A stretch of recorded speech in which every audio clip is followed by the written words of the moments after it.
am a dragon, as mean as can be, and which with French fries tastes delicious to me. Oh, hi. Hello. Welcome. So kind of you to join me. Make a wish and let your dreams take flight. Oh, to please grab your hat, wave flying, it'll be a delight. Open up your eyes to the magical skies, so full of wonder, fun, adventure, a jolly grand time. Are you ready for another story time? Delira and Xera, Turkey tickle, there's sparkling no time. Have you ever been afraid? Have you ever been afraid? Never underestimate the powerful nature of a spooky friendship. Oh, how I love spooky friendships.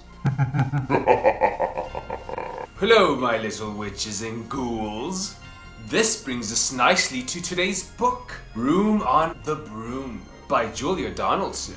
What an intriguing title. I have no idea what this will entail, but I suspect we will go on a little journey together. I mean, there is a broomstick involved, so there's bound to be a bit of traveling around the sky. Now with that said, it leaves me with nothing more to do.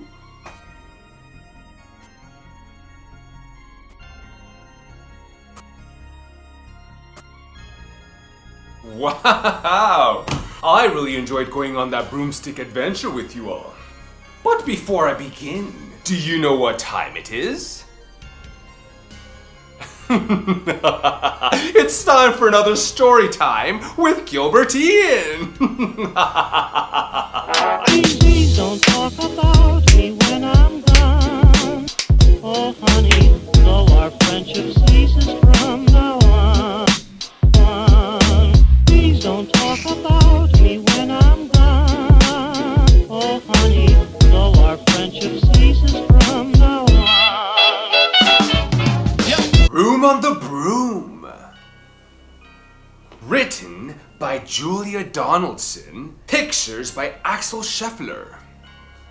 The witch had a cat and a hat that was black, and long ginger hair in a braid down her back. How the cat purred and how the witch grinned as they sat on their broomstick and flew through the wind.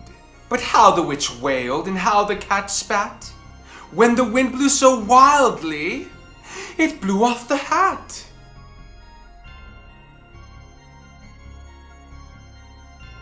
Down! Cried the witch, and they flew to the ground. They searched for the hat, but no hat could be found.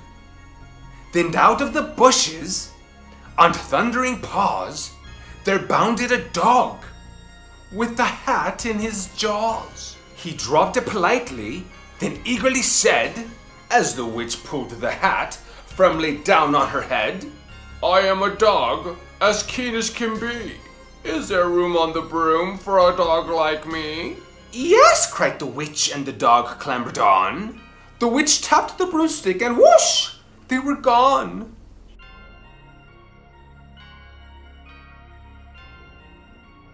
Over the fields and the forest they flew. The dog wagged his tail, and the stormy wind blew. The witch laughed out loud and held onto her hat, but away blew the bow from her braid, just like that.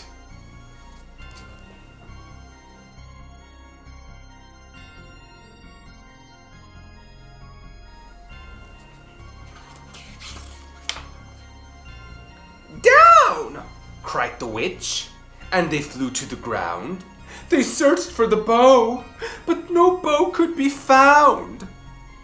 Then out from a tree, with an ear-splitting shriek, there flapped a green bird with the bow in her beak. She dropped it politely and bent her head low, then said, as the witch tied her braid in the bow, I am a bird, as green as can be. Is there room on the broom for a pretty bird like me? Yes! Cried the witch. So the bird fluttered on. The witch tapped the broomstick and whoosh! They were gone.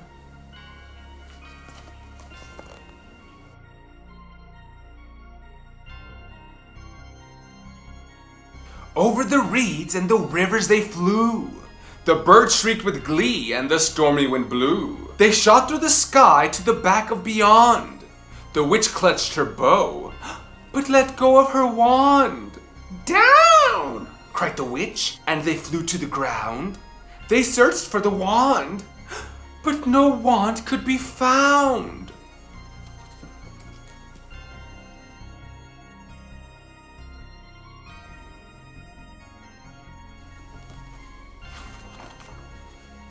Then all of a sudden, from out of a pond, leaped a dripping wet frog with a dripping wet wand. He dropped it politely, then said with a croak, as the witch dried the wand on a fold of her cloak. I am a frog, as clean as can be. Is there room on the broom for a frog like me? Yes, said the witch, so the frog bounded on.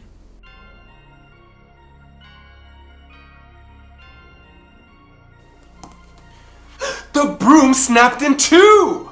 Down fell the cat and the dog and the frog. Down they went tumbling into a bog. The witch's half broomstick flew into a cloud, and the witch heard a roar that was scary and loud.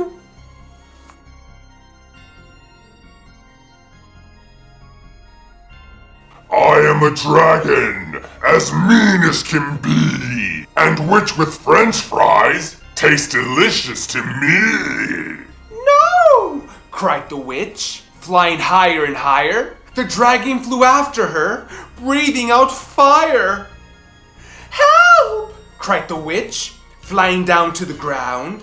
She looked all around, but no help could be found. The dragon drew near with a glint in his eyes and said, Just this once, I'll have witch without fries.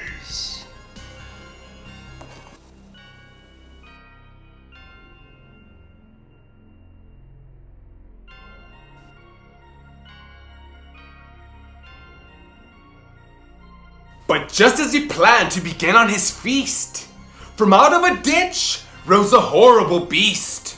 It was tall, dark, and sticky, and feathered, and furred. It had 4 frightful heads. It had wings like a bird. And its terrible voice, when it started to speak, was a yowl, and a growl, and a croak, and a shriek. And it dripped and it squelched as it strode from the ditch. And it said to the dragon, Buzz off. That's my witch.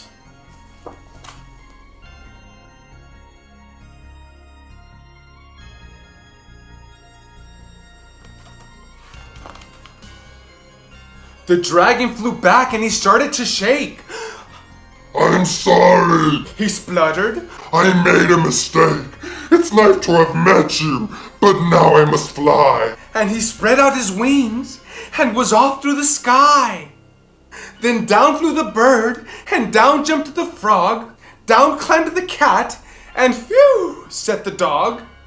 Thank you, oh thank you, the grateful witch cried. Without you, I'd be in the dragon's inside.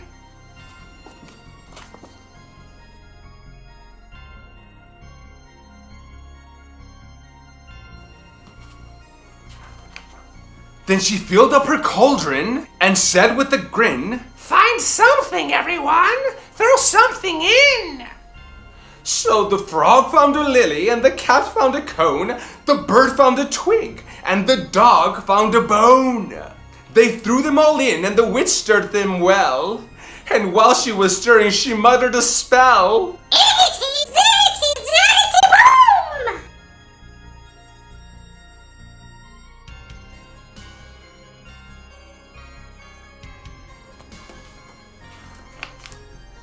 Then out rose a truly magnificent broom, with seats for the witch, and the cat and the dog, a nest for the bird, and a pool for the frog. Yes! Cried the witch, and they all clambered on. The witch tapped the broomstick, and whoosh! They were gone.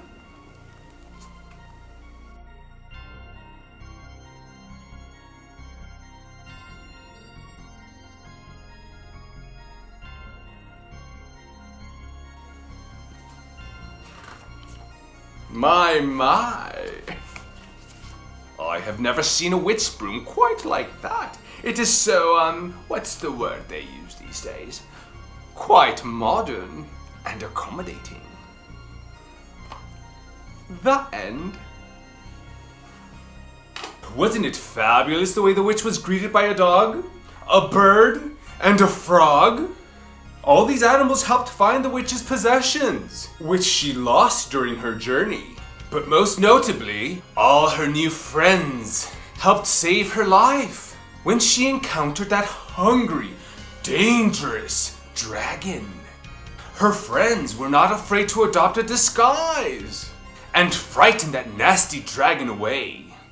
Talk about having courage, being fearless, being heroic. Well, you get the idea. Hey, what's the big idea? This book shows Halloween's positive aspects, focusing primarily on showing the witch in a positive light. Now parents, this book showcases the message of kindness and compassion. It also addresses being rewarded with special presents for doing a good deed for somebody else. It also teaches children about the power of looking out and protecting your friends, especially when in the midst of danger.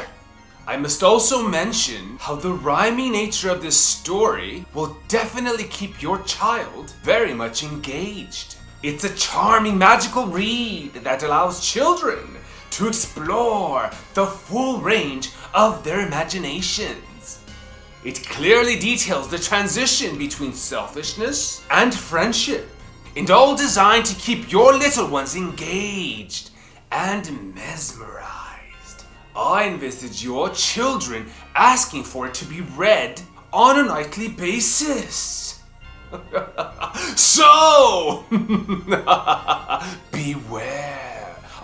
Be prepared. All in all, I think this will make a lovely evening read for any time of the year. And that, my little witches and ghouls, nicely concludes our Halloween story time for our Amigos and Flamingos book club. I hope you all enjoyed it just as much as I did. I look forward to seeing all of you again next week. From your host, Gilbert-Ian, stay safe, stay well, stay kind, stay true to yourself, and keep on reading. And why should you keep on reading? Because reading is fundamental. Bye-bye. Oh, do please grab your hat, we're flying, it'll be a delight. Open up your eyes to the magical skies, so full of wonder, fun, adventure, a jolly grand time.